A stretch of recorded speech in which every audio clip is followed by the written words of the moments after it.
Hello, and welcome to the Gathering Stone. So, tell me, have you ever been your own boss? Or tried to make a living based on your skills for hire?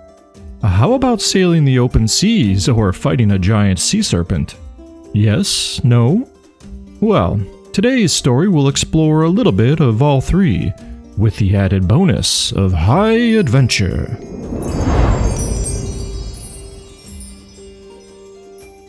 Now, it's been a few months since the misfit crew of Minnow, Scrundle, and Alana left the Gathering Stone in search of riches, escapades, and name-worthy tales of heroism.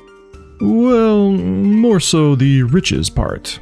But despite their current lack of entrepreneurial funds, they remained in good spirits, mostly. Which has led them to the port city of Baggy Wrinkle Bay, a busy working-class kind of place ripe with opportunity, if you know where to look, of course. And it's here we catch up with our trio, waiting for Minnow to return from a surefire thing. Scrundle, sitting on the edge of a pier, watched the ships with humongous sails coming and going, swinging his dangling feet, while Alana looked tepid at best, leaning against a post looking out over the horizon lost in thought. As many a deckhand came to and fro packing or unpacking their ships, yelling and cursing in different languages. The smell of boat tar intermingled with the salty breath of the sea, with just a hint of pipe tobacco lingering in the air. Oh, wait, no. That was more akin to those little snouts Minnow was fond of smoking. Sure enough, as the two caught wind and turned their heads, there was Minnow traipsing down the lively pier, looking chipper as he dodged a few tossed crates and hopped over a drunk that was bent over the side. Shuffling around, Scrundle stood up as Minnow approached. "Alright guys, I got a job," he exclaimed while flicking the snout off into the water. At this, Alana perked up and shifted her position. "Now, it ain't exactly glamorous, but we're getting paid 50 gold up front and an extra 100 when it's finished," Minnow said as he clapped his hands together.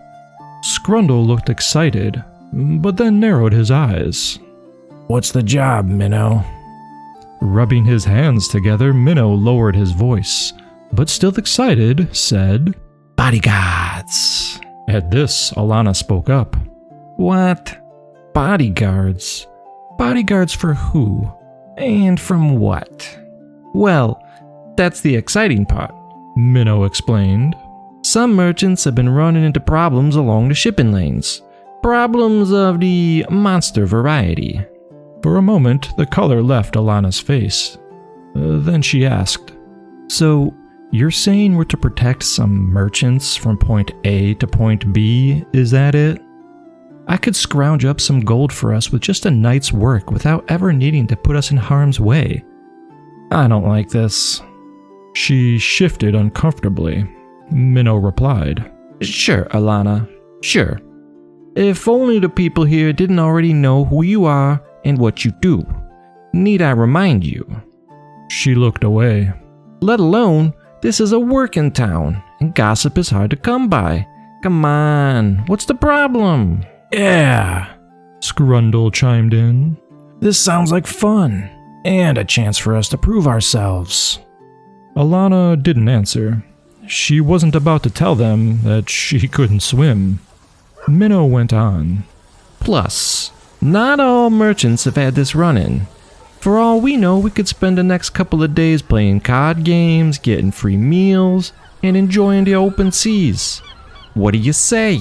"Let's do it," Scrundle exclaimed. With a heavy sigh, Alana rubbed her neck and said,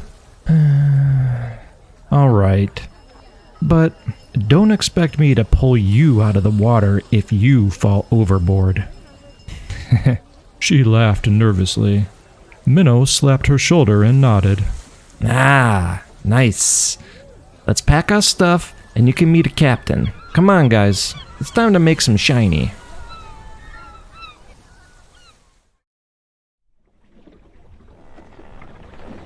And so, Minnow was right. For 2 days and nights they sailed without incident. Not even so much as a whale was spotted along this trip, let alone some sort of monster. That is until now. While in the middle of a rowdy card game below deck, there came a bump in the night.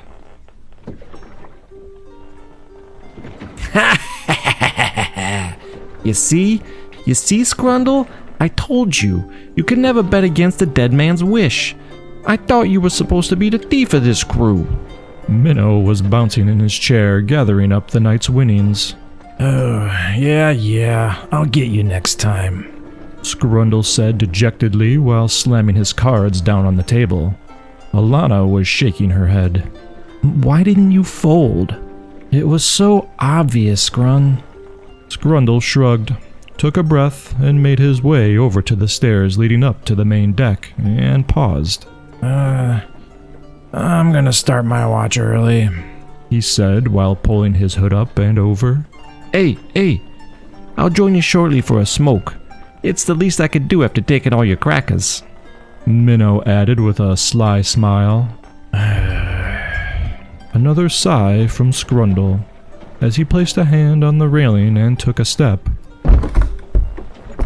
The vibration sent a chill down his spine, and he turned to look at his friends. Please tell me that was you jumping up and down, Minnow. He raised a finger and shook his head. Quickly, the trio scrambled their weapons, tightened their belts, and shot up the stairs to an otherwise quiet and moonlit night. Peering over the side of the ship into an endless black liquid, there was nothing to be seen save for the glittering reflection of a starry sky.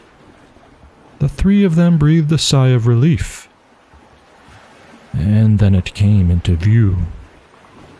A massive shape took form below the surface and began to circle the boat. Maybe it's just curious? Scrundle asked through a whispered breath. Minnow found a long oar nearby, held it overboard, and jabbed downward to poke the large beast. It shot out of sight and disappeared into the deep. See? No biggie, Minnow said while looking sideways at Scrundle.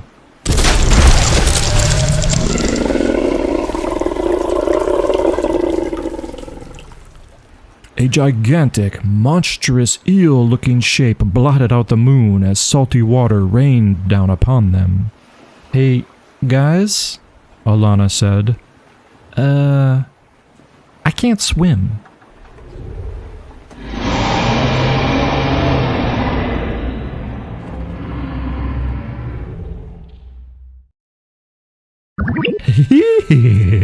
That's right, a cliffhanger. Whoa, I do love a good old to be continued. Make sure you come back next week, same time, same place, for part 2 of this high seas adventure. Oh, and would you kindly leave a comment below? It really helps us with momentum for our little channel. Thank you, and farewell for now.